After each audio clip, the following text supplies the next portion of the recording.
हरे कृष्ण। श्रीमद् भगवद गीता के अध्याय 10 के श्लोक 18 में अब आगे अर्जुन ने भगवान श्री कृष्ण से कहा, विस्तरेणात् मनोयोगम विभूतिम च जनार्दन भूय कथय तृप्तिर्हि शृण्वतो नास्ति मे मृतम। अर्थात हे जनार्दन, आप पुनः विस्तार से अपने ऐश्वर्य और योग शक्ति का वर्णन करें।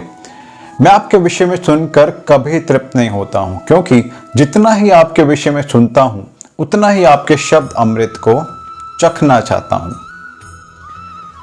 उत्तम स्तुतियों द्वारा प्रशंसित भगवान श्री कृष्ण की दिव्य लीलाओं का निरंतर श्रवण करते हुए कभी तृप्ति नहीं होती है, किंतु जिन्होंने भगवान श्री कृष्ण से दिव्य संबंध स्थापित कर लिया है वह पद पद पर भगवान की लीलाओं के वर्णन का आनंद लेते रहते हैं।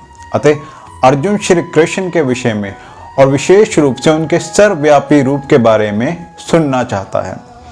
और अगले श्लोक में जानेंगे कि भगवान श्री कृष्ण ने अर्जुन से आगे क्या कहा। तब तक मेरे साथ प्रेम से कहिए हरे कृष्णा, राधे राधे।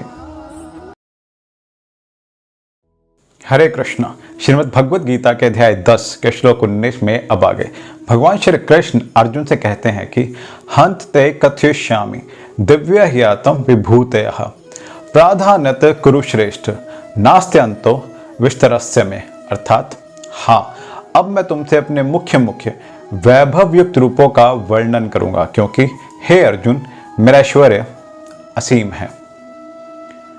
भगवान श्री कृष्ण के ऐश्वर्य तथा उनके महानता को समझ पाना संभव नहीं है।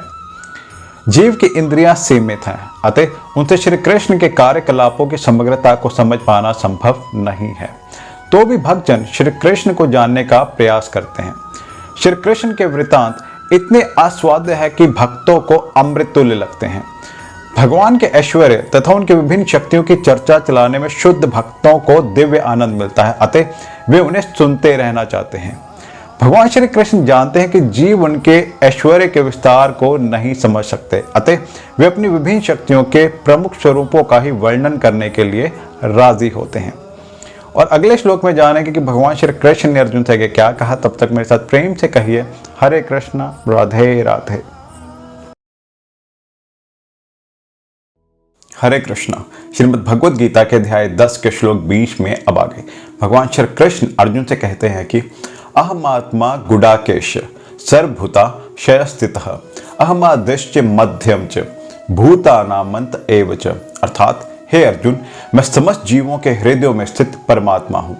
मैं ही समस्त जीवों का आदि, मध्य तथा अंत भी हूं।